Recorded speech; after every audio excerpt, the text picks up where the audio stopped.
Hey guys, welcome back to Minecraft the End. Today we will be reading chapter 7. It is titled Humans. It starts on page 71 and goes to page 81. If you guys enjoy this, make sure you guys hit that subscribe button for more Minecraft novels. Without further ado, here we go. Chapter 7, Humans. Midnight came and went. The Endermen gathered as one nation on the Ender Dragon's gorgeous barren island. They stood in formation beneath the obsidian pillars topped with crystal flames in silver cages. They stood wearing Finn's and Mo's life's work, all their belongings stuck awkwardly onto everybody else, whether any of it fit or not. The younger Endermen ran between units, carrying supplies and orders, lending their intellects to the group, trying to find the right balance of minds for war. Mo was assigned to a flank of archers. Commander Kraj attached Finn far away to a healing unit, but no matter what they said to his face, no one trusted Can enough to take him. So he hung back on the outside looking in, and he'd always been. On this time, only this time, he was clutching a damaged stone sword like it could save his life. The great Ender army turned their violet eyes to the night, ready to lay down their lives for the end. The Ender dragons circled above them, roaring fire and hate and vengeance and death to all humans. They were ready. It was so quiet. They could hear one another breathing in the dark, so quiet they could feel the steady song of the ender pearls inside each and every one of them. Never had so many Endermen come together like this. Their intelligence crackled between them like electricity. In that moment, if not for the terrible purpose that had gathered them, the unified nation of Endermen could have solved any problem put to them.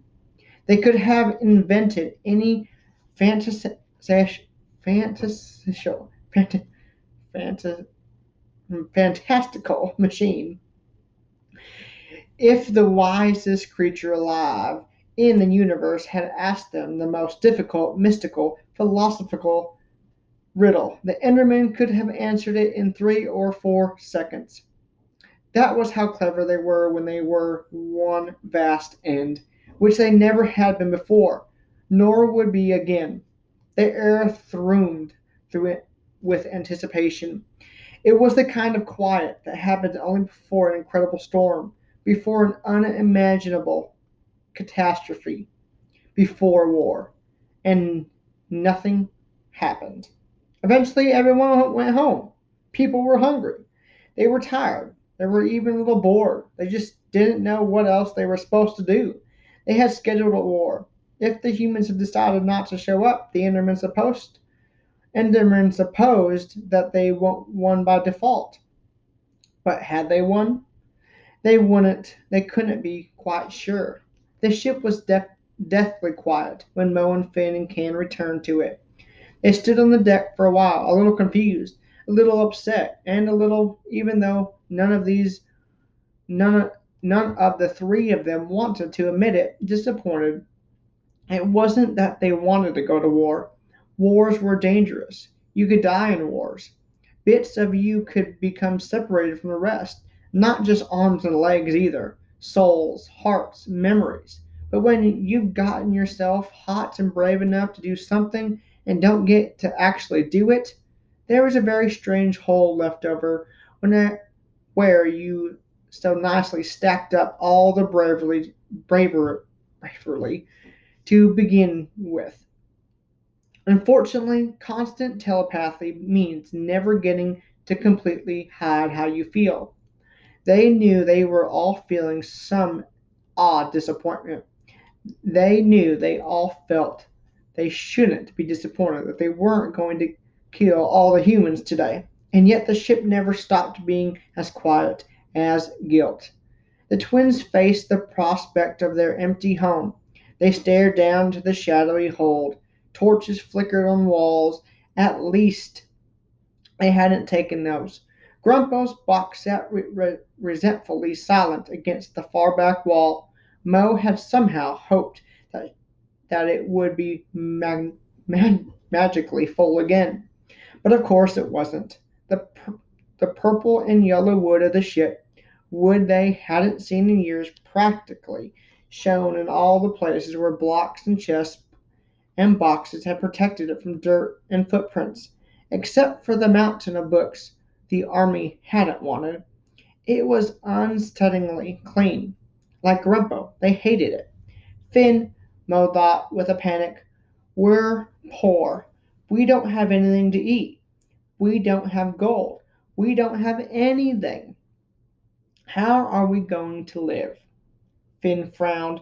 Maybe they'll bring it all back in a day or two. Apologize. Maybe Cross will tell us some more stories about pigs.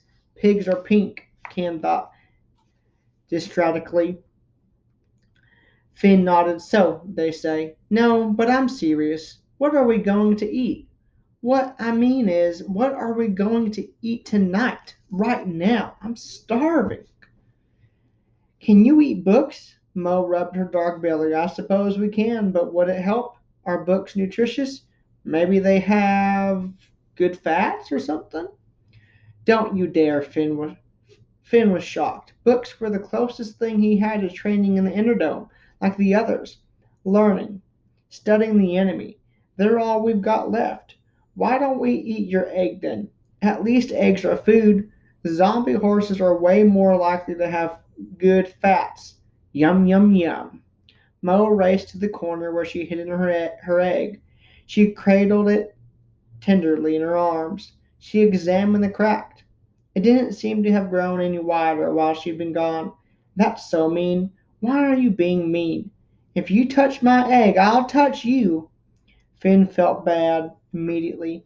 He hadn't meant it. Well, he mostly hadn't meant it. He was very hungry, and it was a rather big egg, even if it was also a zombie. It was only that she said she was going to eat the books. Sorry, Mo. I'm sorry. I guess I've got some mean stored up that was supposed to get used on the war, and now it just wants to get used in way any old way it can. Mo glared at him and held her egg tighter. Suddenly, Grumpo's box clapped open and shut 3 times, very quick. They all jumped nearly out of their skins. 3 apples flew out of the shulker's lair and thudded onto the floor. Grumpo? Finn's and Mo's minds sang out joyfully. They dashed down to snatch up the food. Who's a good boy? Mo kissed the front of his box all over. The shulker snarled and sighed. No, not me. I'm not. They're poison. Get away from me. No, they're not. Finn laughed. They're good apples, and you're a good boy. Yes, you are. Very brave of you to hide something from Commander Kraj, Ken marveled. I didn't. You can't prove it. I hope you choke, spluttered Grumpo. And then he refused to think anything more at all while the twins called him so many sweet names and said so many nice things about him that the shulker vomited twice in his box. And shulker vomit is not very nice at all. The 3 of them stuck the apples onto the ends of their swords and roasted their little feast in the torchlight. Maybe their last feast for a good while. They'd have to start all over again, start collecting fruits and flowers from the chorus trees like they had when they were little, like endless beggars. They didn't feel very full when they'd finished their apples. In fact, they felt somewhat ill and very sleepy. A shulker is a shulker in the end, and the apples actually were a little poisoned, but it was only 1 apple apiece. 4 better, still hungry, and worse, slightly poisoned. Mo, Finn, and Can finally fell asleep sitting up on the hard floor of the ship's hold, back to back. Mo curled around her egg, Can curled around his noteblock, Finn curled up beside his books. They were exhausted. For the first time any of them could remember, they had no idea what was going to happen next. They dreamed of apples, and pigs, and music, and humbits, and a rain that could come any time, even when the sky was clear. The whispers came hours later, in the absolute dead of night. All hours in the inn can be called the absolute dead of night. But this really was. The end rods were at their dimmest, total quiet, and darkness everywhere you could look or listen, and then whispers. Outside the door on the ship's deck, soft, secret, urgent. Mo woke up first. Her heart thudded in her head. They'd already taken everything. Why would they come back? She moved protectively in front of her brother and her friend. She hid her egg behind her back. Maybe Kraj had decided she couldn't keep that either. More whispers, louder now. Now Finn woke up. His magenta eyes slitted open in the half dark. Someone's out there, Mel told him. Can sat up. Is it my Humbents, Karsten, and Teg? I don't think so. Mo glanced toward the stern and the shulker's ledge. I wonder why Grumpo isn't yelling his head off. The whispers were right outside the door now. Something knocked hard against the wood. They could almost make out words. Finn and Mo realized it at the same time. Their eyes got big and wide. What? Khan looked back and forth between them, not understanding. Whispers, Mo thought. Yes, I hear them too. Is it Kraj? Corporal Murrum? Captain Tamat? Mo grabbed his hand, squeezed hard. Then she pressed his hand to the side of his head. Yeah, Can, you do. You hear them. With your ears. Someone outside the ship was talking, not with telepathy. No, beautiful thoughts appearing gracefully and instantly in another person's mind, talking with their faces, a lot of faces. Grumpo wasn't altering them because Grumpo didn't know. The shulker couldn't sense other minds approaching the ship because the people approaching the ship weren't telepathic. Their minds were shut. Their mouths were open. Shh, you klutz.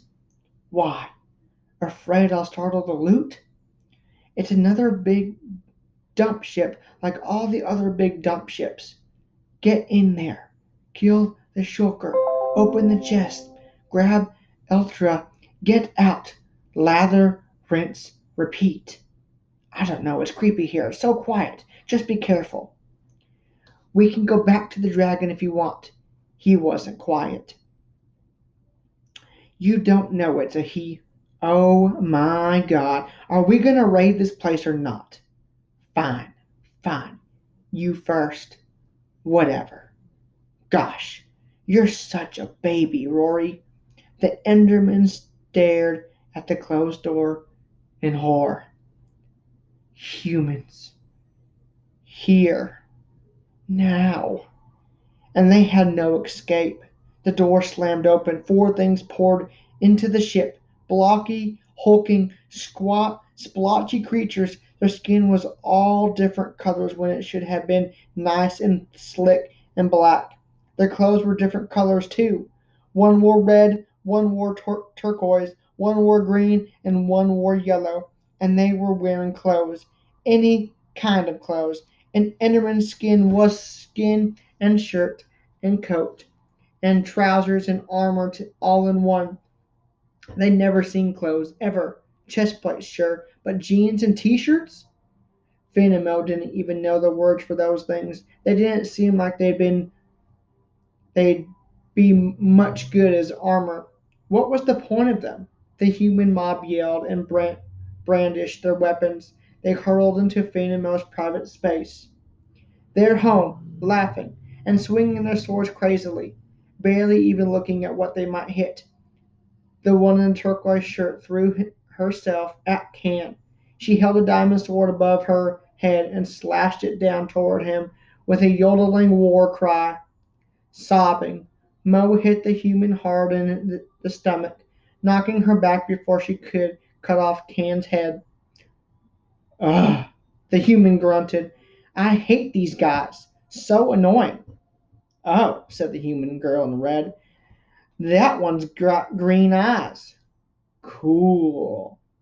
Stay away from him, Mo rushed back, but the girl couldn't hear a thought anymore.